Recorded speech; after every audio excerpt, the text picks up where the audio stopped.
Olá, estamos começando mais um programa Sala de Visitas aqui pela TV Câmara de Florianópolis e vocês nos acompanham sempre pelos canais 11.2 na TV digital aberta e o canal 16 da NET na TV por assinatura compartilhado com a TVAL, a TV da Assembleia Legislativa do Estado de Santa Catarina. Hoje estamos recebendo no programa o vereador Renato da Farmácia, acompanhado também do nosso convidado, o Bruno Stiger, ele que é jornalista e também empresário. E no programa de hoje vamos falar de um assunto super interessante aqui na ilha de Santa Catarina, que é a restauração do casarão da Dona Loquinha. Você que não conhece, você que não é manezinho da ilha e deve ficar curioso para saber, né, que fica o casarão da Dona Loquinha, hoje a gente vai trazer todas essas informações, já que o vereador Renato, inclusive, já trouxe na casa um espaço da Tribuna Livre, o trabalho que vai ser realizado com relação a esse restauro e também um pouco da história que foi trazida pelo Bruno também aqui na Câmara. E agora, no programa Sala de Visita, Renato, eu quero te agradecer por trazer esse tema e a gente conhecer um pouquinho mais da nossa história é sempre importante, né, Renato? Tudo bem, Fábio. Na realidade, é de fundamental importância, quero aqui saudar o Bruno, pelo grande trabalho, há pelo menos 3 décadas, tentando trazer ao vivo e a cores, tá? Essa questão do sobrado da Dona Loquinha, que é uma referência, com certeza, mundial, pelo fato de ser uma construção de 1780. Então, é de grande importância histórica, artística, de arquitetura, enfim, a gente poderia usar vários adjetivos aqui. E nada melhor do que ter o Bruno, depois a Fernanda, para exatamente falarem sobre esse assunto. Eu estou aqui apenas de guia turístico na história. Obrigado, vereador Renato, por ter vindo também. Bruno, obrigado pela sua presença, por trazer um pouquinho dessa história para a gente. Para quem não sabe, né, esse sobrado, né, esse casarão, na realidade, que foi construído pelos escravos, podemos dizer assim, né, na época dos escravos, e que hoje ele fica naquele caminho do trajeto da trilha que leva para a Costa da Lagoa, né, que muita gente às vezes faz o trajeto de barco e acaba não fazendo a trilha e não conhece e não passa pelo casarão. Conta um pouquinho dessa história até chegar às tuas mãos aí e essa situação de agora poder ter um restauro. Bom, obrigado pela oportunidade. Infelizmente eu gostaria de ter estado lá na época de 1780, talvez não pelas pessoas escravizadas que fizeram o casarão, que trabalharam na construção desse casarão, mas é essa mais ou menos a data provável da construção, feita por pessoas escravizadas, né? E esse casarão, ele realmente tem uma importância muito maior do que somente a sua questão histórico-cultural e pela localização onde está, mas pelo fato de toda uma região em que ele se encontra. Por se tratar de uma arquitetura colonial portuguesa, é um casarão de exemplar único aqui em Florianópolis e no estado de Santa Catarina, acredito. E esse casarão vem sendo uma das questões mais importantes em todo o projeto que a gente sempre sonhou e pensou para que pudesse trazer toda a história e fazer um restauro desse sobrado, na realidade ele é um sobrado, mas é conhecido como Casarão da Dona Loquinha, para que isso fosse deixado para a comunidade e ele servisse como uma estrutura para toda a comunidade da Costa da Lagoa, para se manter a história e se preservar toda essa cultura para a cidade de Florianópolis, para o estado de Santa Catarina e para o Brasil. E quem era a Dona Loquinha? A Dona Loquinha a Dona Loquinha e seu Casimiro foram os últimos moradores do casarão. A Dona Loquinha, nome Emília Félix Ramos, e o seu Casimiro Santos, acho que era o último sobrenome dele, viveram praticamente 8 décadas em média nesse sobrado e eram os últimos donos, né? Hoje eu acredito grande parte da família deles, netos e bisnetos e parentes, todos são moradores ainda nativos da Costa da Lagoa. E ela foi uma pessoa muito importante na comunidade porque era muito conhecida por ser uma pessoa extremamente querida, uma pessoa que estava sempre alegre, sempre convidando todo mundo para entrar no sobrado, para servir o seu cafezinho. Ela fazia café, eles tinham roça de milho, de café, de mandioca, e ela fazia os biju, fazia vários tipos de pães e comidinhas e oferecia comida para todo mundo. Todos os pescadores da costa que saíam pelo canal e voltavam da pesca, de tardezinha paravam ali para tomar um cafezinho. Quase todas as pessoas que eu conheci, seus descendentes, pelo menos nas últimas 50 anos, né, passaram parte da sua infância e parte da sua adolescência brincando, roubando jabuticaba, conversando com a dona Loquinha e ela recebendo e falando com as crianças. Aquilo sempre foi um ponto de encontro e que marcou a vida de muita gente da Costa da Lagoa. A história sendo revivida, né, Renato? Você chegou a conhecer a dona Loquinha? Conheci a dona Loquinha, consegui conhecer seu Casimiro também, que fazia balaios, tá? Eles tinham toda uma autossuficiência no local em que eles moravam, né? A própria questão da lavoura.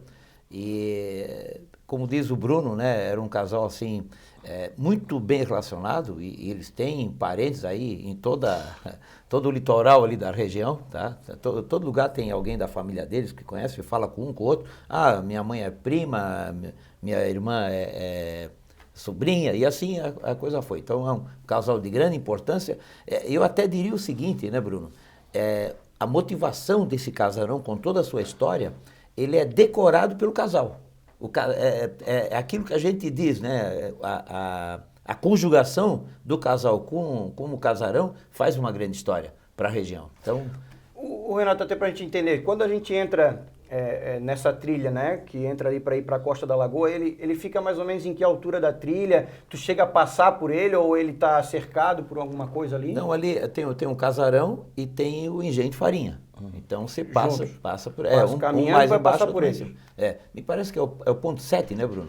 Não, ponto 11. É ponto assim, 11, ó, você chegando no ponto dos Araçás, tá, o ponto 3 da Cooper Barco, tá, onde está o estacionamento do Ivo e tem onde o ônibus dos Araçás faz a volta, tá, termina e volta. Dali em diante começa a trilha da Estrada Geral da Costa da Lagoa. Tá. Que já foi que essa região toda foi, por decreto-lei, em 1986, passou a ser uma região tombada, vegetação, imóveis, tudo que estava nessa região. Então, desse ponto dali dos Araçás até o Sobrado, você tem exatamente 3,5 quilômetros de trilha. Aliás, uma trilha maravilhosa, muito bonita. Não é uma trilha difícil, não é uma trilha facinha, mas é uma trilha maravilhosa, com vários pontos, paisagens lindas, flores. Você vê tamanduás, você vê tucanos, aracuãs, você vê nogueiras, guarapuvus, macaco prego. É uma coisa maravilhosa. Esse bioma que nós temos, que é de Mata Atlântida, floresta umbrófila úmida, é uma coisa maravilhosa. Isso é muito especial. Poucas cidades no mundo, especialmente capitais de estados, têm uma estrutura ali, né, como é a Costa da Lagoa. Ô Bruno, a gente fala assim, porque de repente muita pessoa que está assistindo a gente pensa assim, porque se levou tanto tempo para fazer um restauro?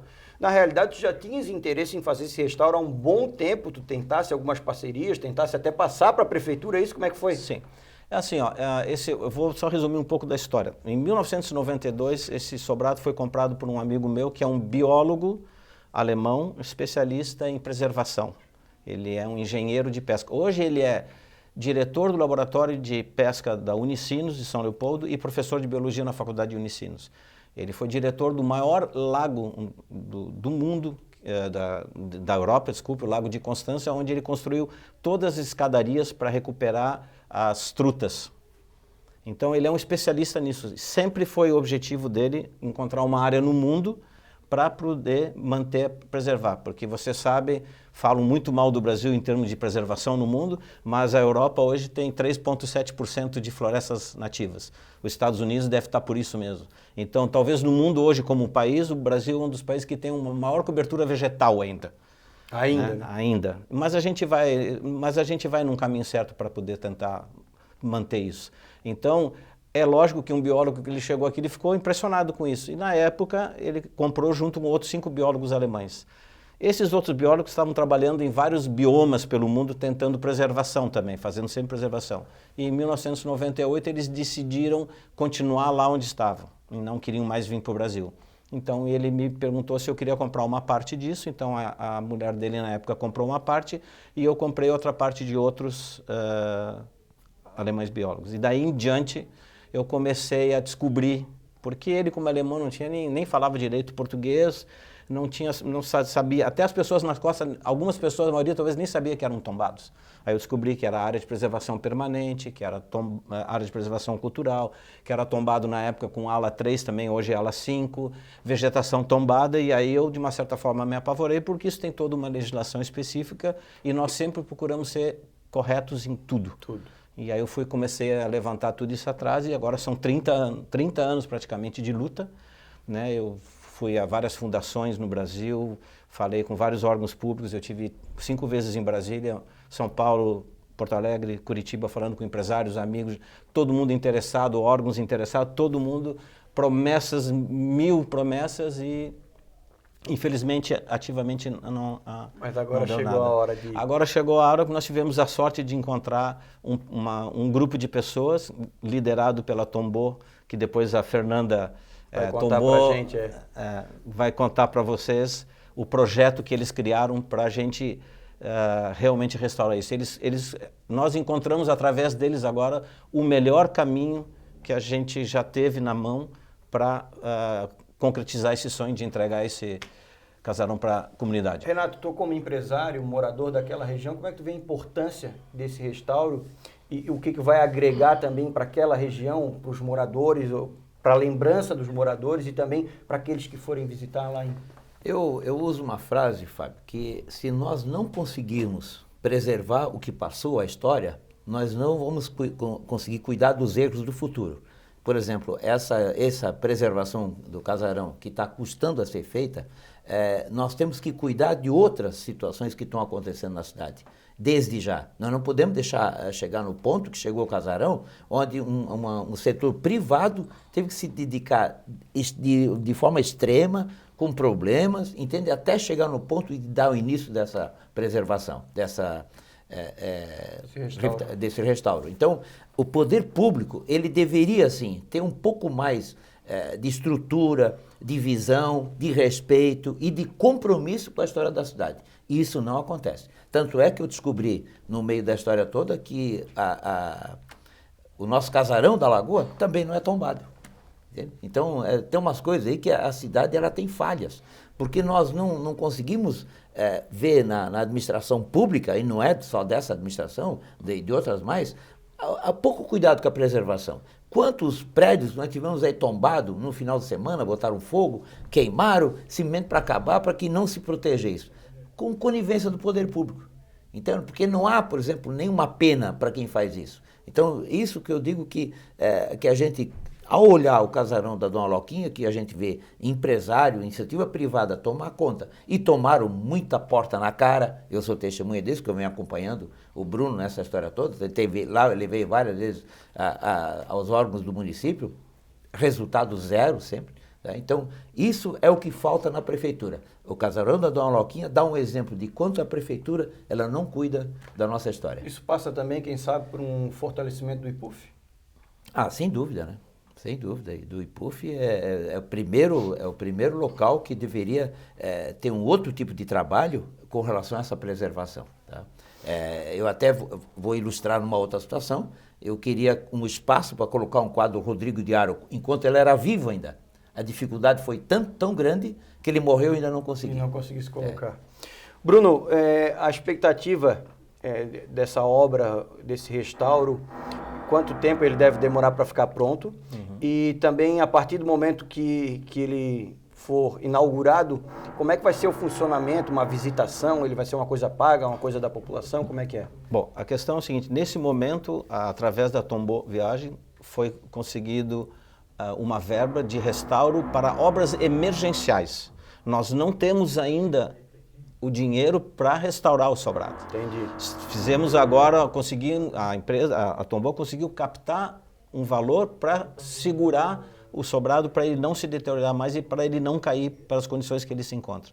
Agora que vai começar realmente a nossa luta, e é onde nós precisamos ajuda de todo mundo, dos órgãos públicos, dos empresários. Você pode descontar a sua aplicação de dinheiro nesse restauro com descontos no imposto de renda municipais, estaduais, federais. Isso está tudo dentro do nosso site. Isso a gente vai abrir um leque muito grande para quem se interessar e que venha nos ajudar, porque a gente precisa. Na realidade foi o primeiro passo. E a função dele, nós temos várias ideias. Com certeza a primeira delas é entregar isso para a comunidade, a cidade, pertence à comunidade e à cidade de Florianópolis. E ele vai ter a função que seja importante para preservar a área, a região, a mata e toda a história. Seja um museu, enfim. O objetivo dele é ser entregue para a comunidade. E esse tempo todo que ele ficou ali, não sei se estava abandonado ou não, como é que ele estava ali? Como é que era? Vocês iam lá? Só para você ter uma ideia, além da nossa luta de 30 anos para tentar recuperar, eu tive 22 arrombamentos no sobrado e 8 arrombamentos no engenho. Depredaram várias vezes, botaram fogo lá dentro, roubavam coisas, detonavam. Era só na nossa luta e dinheiro do nosso bolso para tentar fazer. Nunca consegui levar ninguém da polícia lá, porque não tinha barco, não tinha veículo, não tinha condições. Acabei não fazendo mais boletim de ocorrência, porque para quê? Não adianta nada, não vou incomodar ninguém. Mas aí depois que ficar pronto, todo mundo quer ser o pai da criança, né? É sempre assim. Bruno, eu quero já encaminhar que a gente vai terminar esse primeiro bloco ainda, porque a gente tem muito mais para falar sobre o assunto, mas quero te agradecer por ter vindo até o programa Sala de Visita e contar um pouquinho dessa história que é pra gente, pra maioria, eu acredito, o povo de Florianópolis é uma novidade super interessante e que as pessoas vão ficar curiosas para agradecer e dizer que as portas da TV Câmara estão sempre abertas para que tu precisar também da gente. Muito obrigado. Tá bom? Muito obrigado. Obrigado. Obrigado. Renato, fica com a gente aqui no próximo bloco, que a gente vai falar um pouquinho mais sobre essa situação. Para você que está chegando agora aqui na TV Câmara de Florianópolis, no canal 11.2 ou no canal 16 da NET, nós estamos em mais um programa Sala de Visitas, falando hoje sobre a restauração do casarão da Dona Loquinha. Mas onde é que fica, Nossetti? Fica lá no trajeto da trilha da Costa da Lagoa. Um lugar maravilhoso, um lugar paradisíaco e um lugar preservado. Como disse o nosso querido Bruno, ele que é o proprietário e que agora está correndo atrás para fazer o restauro. A gente vai para o intervalo e no próximo bloco a gente vai receber aqui uma pessoa que vai falar para a gente de como vai funcionar essa reforma, esse restauro, e para você também saber, de repente, quanto tempo a gente vai poder esperar para poder conhecer um pouco mais melhor lá o casarão da Dona Loquinha. Rapidinho a gente já volta.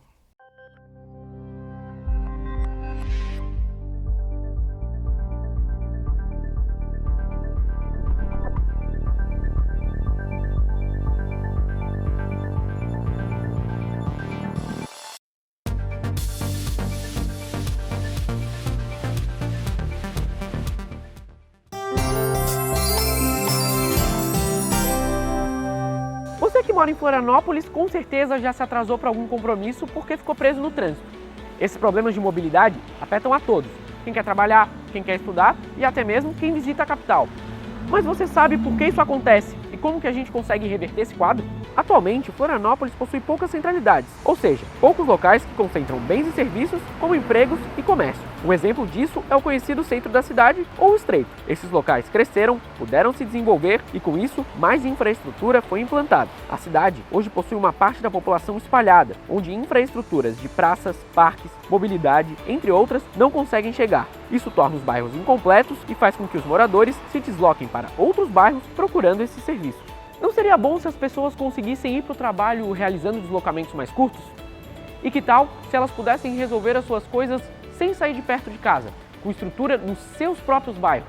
Para isso acontecer, o plano diretor precisa dar instrumentos para que a cidade desenvolva os seus bairros, os tornando mais completos, diversificando o uso do solo, ou seja, oportunizando que mais pessoas tenham acesso a trabalho, produtos e serviços perto de casa, concentrando mais moradores em um espaço e dando oportunidade para que eles possam empreender em seus bairros. É importante ressaltar que concentrar pessoas num mesmo espaço não quer dizer construir prédios altos, com mais de 20 andares. Quer dizer que essa concentração é uma forma de se resolver os problemas de transporte de um lugar para outro, barateando taxas como a de lixo, disponibilizando acesso a saneamento, escolas, restaurantes, postos de saúde, poupando o tempo das pessoas e aliviando o trânsito.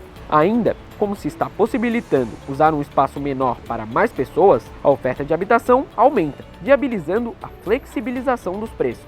Além disso, sobram mais áreas livres para preservação ou uso público, como praças e locais de lazer, por exemplo. Com a revisão do plano diretor, Florianópolis pode se tornar uma cidade mais equilibrada e democrática, oportunizando moradia digna e acessível e incentivando que o desenvolvimento chegue nos bairros, solucionando problemas de mobilidade, saneamento, meio ambiente e muitos outros. Para saber mais sobre essa revisão, acesse as redes sociais da Prefeitura de Florianópolis. Por lá, iremos divulgar as datas e os materiais de cada audiência distrital. Elas trazem proposições e inovações dessa revisão do plano diretor, que podem trazer melhorias para o seu bairro, distrito e toda a cidade. Participe e contribua com as discussões.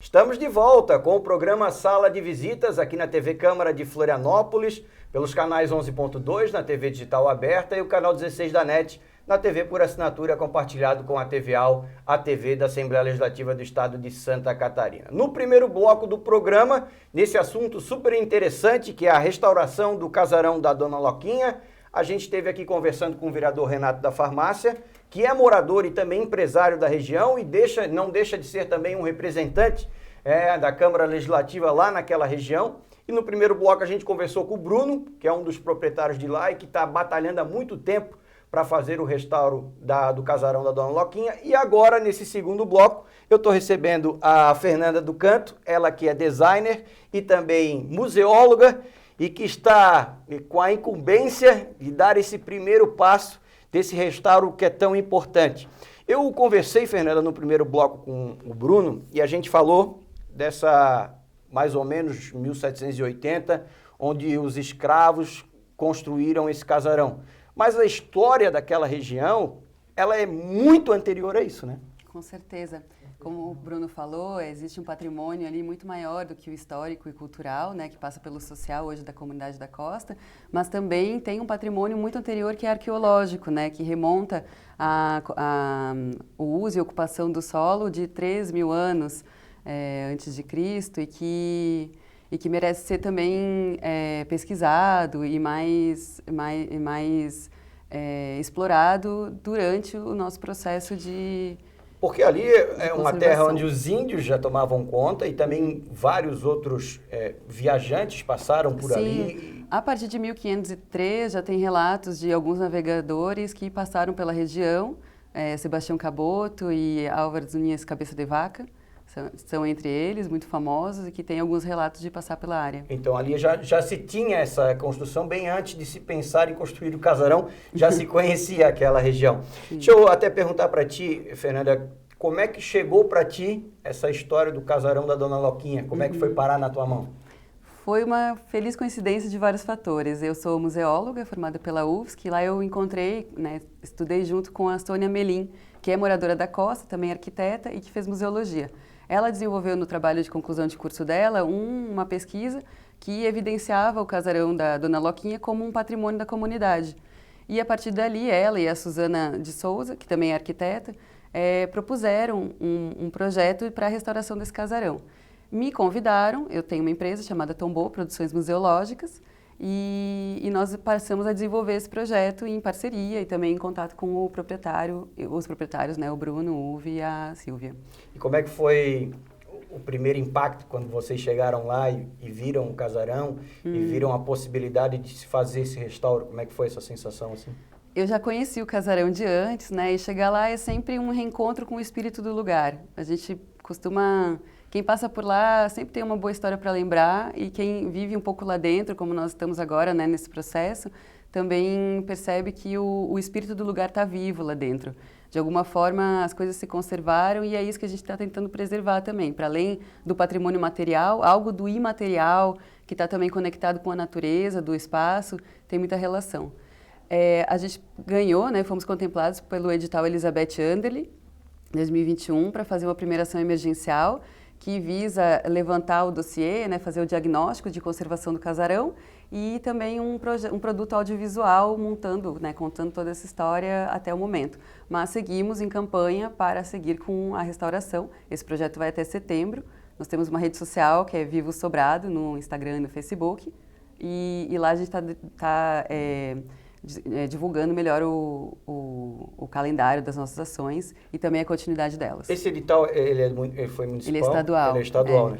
Então, Renata, é isso que eu ia dizer. A gente, se precisou participar de uma situação através do Estado, de um edital, ganhar uma licitação através do Estado, sendo que o casarão está dentro do município, né? Isso é uma coisa meio isso complexa, que eu né? coloquei no bloco anterior, a falta de política pública com relação à preservação na cidade.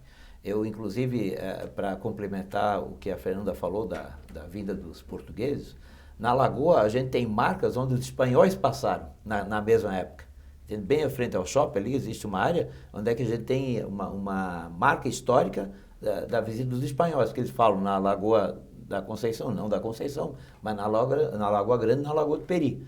Então, você veja, a hora que a gente traz o histórico de um casarão, de uma família que soube preservar, porque aqui também a gente tem que respeitar as famílias nativas que conseguiram respeitar isso. Né? Não ficaram fazendo puxadinho, está lá o casarão como na sua originalidade. Então, tudo isso que a gente está procurando preservar, que está procurando enaltecer, é uma história que traz várias situações no conjunto, tá? Desde o casal que foi um figurante que contemplaram a obra, como a questão das viagens marítimas que tiveram aqui, já chegamos aqui agora a 3.000 anos antes de Cristo, enfim, tudo isso pode servir de ser abordado dentro do casarão numa aula para o resto da vida, né? E para antes da gente. É a história que eu sempre digo, você tem que conhecer o passado, respeitar o passado, para não fazer o erro do futuro. Eu acho que ali vai ser exatamente o local onde as pessoas vão conhecer toda essa lagoa que é tão misteriosa, tão sempre cantada pelo Franco Cascais, tá? Vamos conhecer tudo que envolve o casarão da Loquinha. Deixa eu até tirar uma dúvida contigo. Aquela igreja que está lá em cima foi uma das primeiras aqui, acho que de Florianópolis a ser construída, né? Uma das mais antigas, né?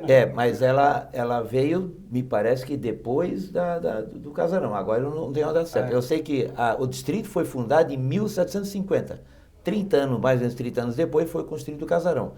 Tanto é que agora, dia 19 de junho, é a data de aniversário da fundação do distrito. E no dia 7 de junho, foi a data da provisão real de 1750, onde o rei, na época, o pessoal que comandava o Brasil, deram a carta para que pudesse instalar ali. Fernanda, fala um pouquinho desse restauro. Como é que é na prática? Quais são... Existe um organograma para ser cumprido dentro desse restauro, até o fato do edital deve dizer realmente o que vocês podem e não podem fazer. Como é que é? Qual é o trabalho mais difícil que tem para se fazer ali agora? Então, nesse primeiro edital, nessa primeira conquista, a gente está fazendo o diagnóstico de conservação do casarão. A partir dele, nós vamos dividir em etapas e cronogramas específicos para decidir o que vai ser feito primeiro. Nós já sabemos que o telhado é uma das primeiras questões que a gente precisa resolver, inclusive antes, né, imediatamente, por meio de uma outra ação emergencial, que já em breve sairemos em campanha, porque também não é um recurso tão alto, mas que vai ser muito importante para a gente poder preservar, né, as paredes, a área interna das chuvas, né, e pelo telhado estar desalinhado e com crescimento de vegetação. Não adianta fazer por dentro se, né? Tem que conservar primeiro o telhado, né? Mas a gente já está fazendo algumas ações assim de limpeza no casarão, todas com apoio e autorização do IPUF e da Floran. E a partir do diagnóstico a gente vai ter mais claro quais são as etapas futuras. Eu queria complementar que muito importante também foi uma ação do município de ter feito a criação do Refúgio de Vida Silvestre Municipal Meiembipe, que foi criado em novembro do ano passado e que passa muito próximo do casarão, cerca de 50 metros atrás dele, e que une todas as áreas de APP, né, de área de proteção permanente, que ficam no topo dos morros, e que é o Maciço Norte, né, também conhecido como Maciço Norte, uma unidade de conservação muito importante e que vai dar, de certa forma, também uma preservação extra para esse espaço cultural e socioambiental que nós temos ali. Mas essa criação foi feita através de um estudo? Quem é que tem a ideia, que teve a ideia de se fazer isso? Sabe que é o município, mas foi através do quê, assim? Acredito que tenha sido o Departamento de Unidade de Conservação da Floram que fez esse projeto de criação desse refúgio de vida silvestre, já aproveitando outras leis de preservação que havia sobre essa área, e que no mesmo dia também tombou o Morro do Lampião, no Campeche.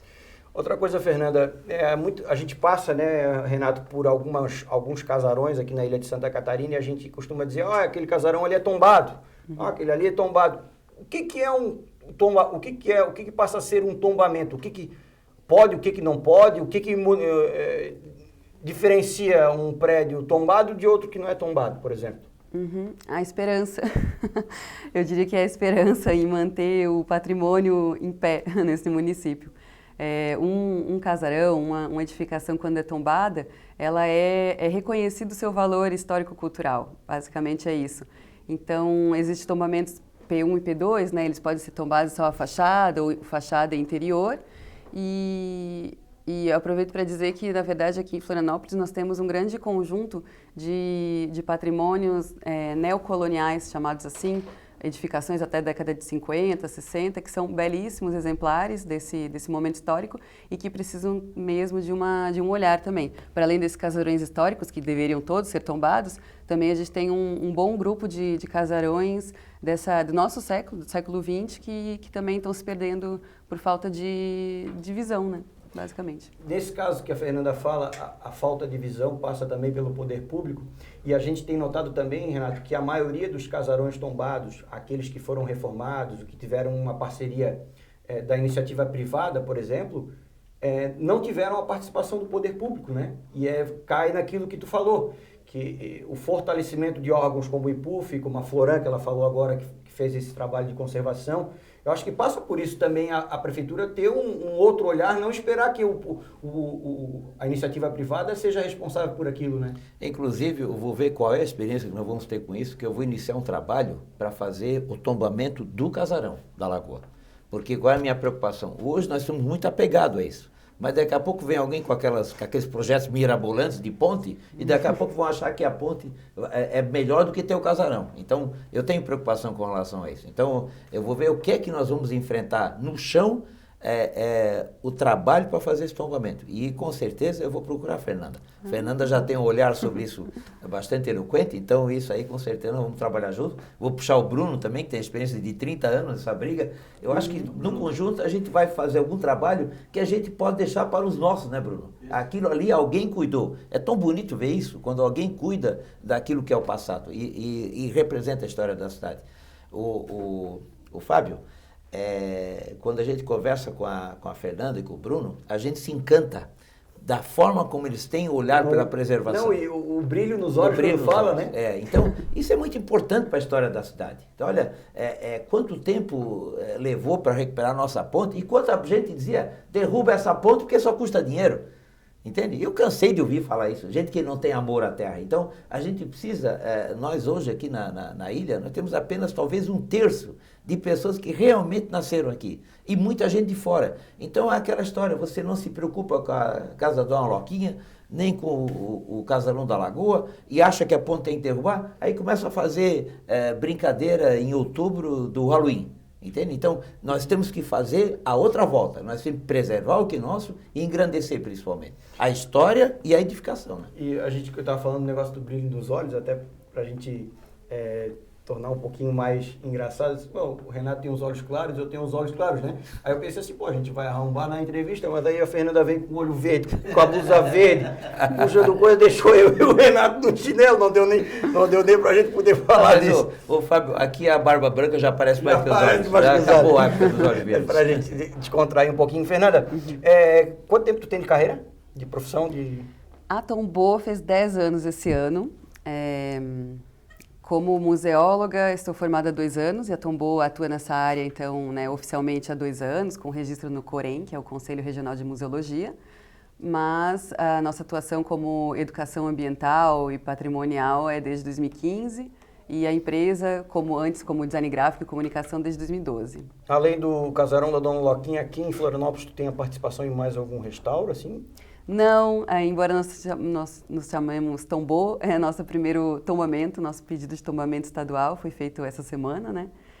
A partir desse modelo, né, um modelo de projeto que a gente desenvolve a partir desse casarão, a gente pretende seguir com outras propostas, com outros espaços da cidade, mesmo dentro da Costa da Lagoa, né, e da Lagoa, mas também outros casarões que existem pelo município. Agora que nós encontramos um caminho de fazer, a gente imagina que os próximos passos, os próximos trabalhos sejam também mais facilitados por esse know-how, né, por essa experiência que a gente vai adquirindo. Quando chega no trajeto ali, né, naquele trajeto da trilha ali, quando se depara com um casarão, tu encontra o quê?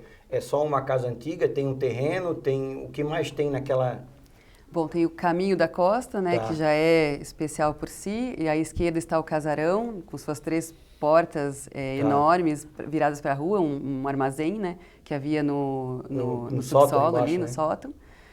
Para trás do casarão, a gente tem um quintal acelvajado e uma roça, né, que permanece lá de forma selvagem. Mas isso vai ser mexido, não? Temos um projeto também para reativação do quintal, para fins contemplativos e didáticos. E para ali para cima o morro, o refúgio de vida silvestre. Para baixo do caminho a gente tem o engenho. Isso, esse engenho não faz parte do casarão do projeto? Ele faz parte desse conjunto antigo de produção, né?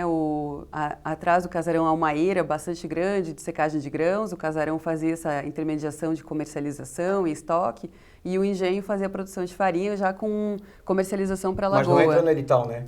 Não, nessa etapa não, mas a gente tem um interesse de prolongar, né, esse estudo para ver o que é possível fazer nos dias de hoje em relação a essa área. Quantas pessoas vão trabalhar nesse restauro ali? No momento nós temos uma parceria com a Oikos, que é uma empresa de conservação e restauro, do Marcos Reco. Ele é de Minas Gerais, você tem família aqui também, então ele participou em várias restaurações de casarões em Minas Gerais, que também já tem um histórico, né, desse tipo de preservação, e provavelmente nós vamos seguir em parceria com ele. Nossa equipe é formada por nós 3, né, museólogas e arquitetas, mais 2 pessoas da mídia, que são as Natálias, né, Natália Poli e Natália Maia, que nos ajudam na parte de comunicação, registro audiovisual, e a Elisete Marques, que é da ONG Costa Legal, uma grande parceira nossa, além da Cooper Barco, que também é nosso grande parceiro ali de movimentações pela Lagoa. E é importante deles ali, precisa muito deles ali para fazer essa movimentação. Importantíssimo. Renato, eu acho que esse primeiro passo, como ela falou, desse restauro e que vai servir, eu acho que de exemplo para que o pessoal possa acordar nesse processo. O senhor já veio acompanhando há muito tempo essa luta que é do Bruno e que agora passa a ser também, né, do pessoal da Fernanda, da equipe de trabalho. Tu vê isso que realmente, como tu falou, podemos trazer isso como um embrião de que mais coisas possam vir pela frente? Eu acredito que sim, Fábio. Eu acredito que o ensinamento que nos deu o casarão, e eu vou brigar pelo casarão da Lagoa também, tá? E dizer que a importância que a Fernanda estava falando do refúgio, é que ali nada mais vai ser construído. É a grande vantagem, porque a gente sabe que qualquer construção próxima, isso tem que ser dito, pode afetar esse casarão, né? Qualquer britadeira, qualquer situação de construção, então ali ao redor não tem mais construção. Por isso que é importante que tem o Parque Maimbip, que chega até ali, que a prefeitura fez, como preservação da cidade, talvez é uma cidade que mais tem parque, né? E esse é o nosso grande socorro. E aí o cuidado que a gente tem quando vem o plano diretor agora. Entende? Então, tudo para a gente poder preservar, para que a gente não deixe derrubar nada, não deixe invadir nada, e com isso a gente tem uma lição. A lição de que a cidade é bela, mas se a gente cuidar, porque do jeito que algumas pessoas querem enfiar de edifício aqui, isso não vai dar certo. Não vai funcionar. Fernanda, já para a gente ir encaminhando o final do programa, o Bruno falou no primeiro bloco de que durante todo esse tempo que ele, juntamente com os parceiros, acabaram adquirindo o casarão, muitos arrombamentos, depredação, ali fica muito tempo abandonado, passa muita gente, né? Da mesma maneira que passa gente legal, passa gente de má índole, né? Quando vocês começarem esse trabalho, como é que vai ser para evitar que isso possa acontecer no meio do trabalho de vocês, né? Tudo passa pela educação patrimonial, né? O cuidado, ele só acontece quando as pessoas se identificam com essa região. A gente tem sorte da comunidade reconhecer mesmo esse importante patrimônio e estarem conosco nesse cuidado.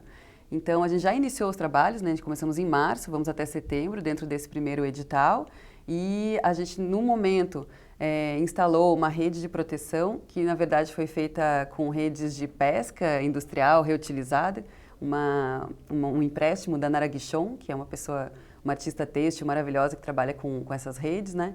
E então, isso também ajuda na educação patrimonial, né? Ajuda a ter uma área em que as pessoas se sintam convidadas a participar, manifestando os seus talentos, as suas vontades nessa rede mural, né? Nossa rede social da Costa da Lagoa, a gente está chamando essa rede de proteção. Então, a gente acredita que o nome de rede de proteção é justamente isso, sabe? Além dessa proteção da edificação, a gente espera que todo esse movimento também gere uma proteção do ponto de vista emotivo, afetuoso com esse espaço, né? Fernanda, eu não cheguei a perguntar para o Bruno, mas não sei se tu tem também essa noção de, a partir de agora vai precisar muito financeiramente da ajuda, né, do aporte. Financeiramente, tu acha que levaria quanto em termos financeiros para entregar essa obra?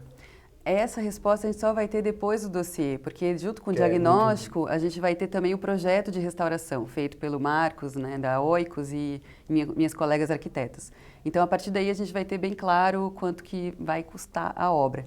Mas a gente não pretende parar. E justamente depois de iniciar, é muito importante que a gente dê continuidade, porque... Se parar, perde aquilo que foi feito também, exatamente, né? Exatamente. E a estrutura já está bastante frágil, né? Na nossa visita à Câmara na terça-feira, na plenária livre, a gente mostrou uma imagem do dia 4 de junho, onde parte da parede do reboco caiu com essas chuvas que houve na última semana.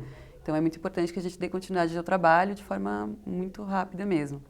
Fernanda do Canto, designer, museóloga e agora responsável pelo restauro do casarão da Dona Loquinha, juntamente com toda a equipe. Quero te agradecer mais uma vez a sua vinda agora no programa Sala de Visitas, já estivesse aqui no Tribuna Livre na Câmara, através do convite do vereador Renato, para explanar um pouquinho desse restauro que vocês vão fazer e também dizer a mesma coisa que eu falei para o Bruno, e que as portas da TV Câmara estão abertas, o que a gente puder ajudar também, a gente está sempre à disposição de vocês. Eu queria dar um último recado especial para a Costa da Lagoa. Nós vamos fazer uma apresentação do projeto com um café, ainda está para decidir se vai ser num sábado ou num domingo, no começo de julho, e vamos envolver a comunidade, reunir as pessoas ali para conversar sobre a Dona Loquinha, sobre o seu Casimiro, a Dona Maria, né, que morava ali com eles também, e sobre os futuros do casarão. E a gente vai aproveitar que quando tiver a data, a gente vai anunciar aqui na TV Câmara também.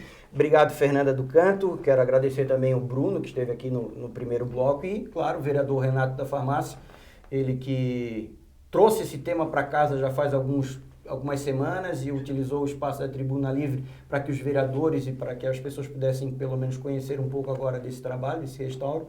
E hoje a gente pôde contar um pouco mais também com a participação do Bruno e da Fernanda, né? Obrigado, Renato, mais uma vez. Obrigado, Fábio. Obrigado à TV Câmara por dar esse espaço para nós, porque a divulgação é importante para dar credibilidade.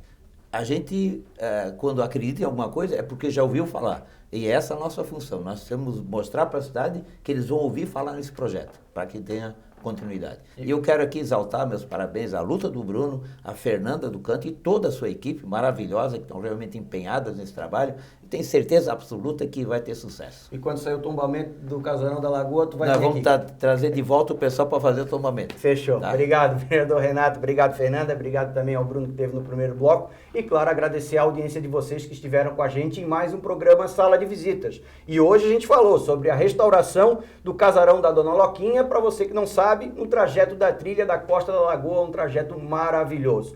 Lembrando você que pode continuar na nossa programação aqui na TV Câmara de Florianópolis nos canais 11.2 na TV Digital Aberta e no canal 16 da NET na TV por assinatura e lá compartilhado com a TVA ou a TV da Assembleia Legislativa de Santa Catarina. Além disso, nas redes sociais a gente tem todos os nossos conteúdos. Você pode acessar o Facebook, o Instagram, o YouTube, onde tem lá também armazenado o nosso material. E claro, se você quiser saber mais mais do Poder Legislativo da capital de Santa Catarina e dos 23 parlamentares, você acessa o nosso site. Lá temos as nossas transmissões ao vivo, temos todos os conteúdos que a gente faz, as nossas matérias, as nossas coberturas, e também você pode acessar lá www.cmf.sc.gov.br. Mais uma vez, obrigado pela participação de vocês e até o próximo programa.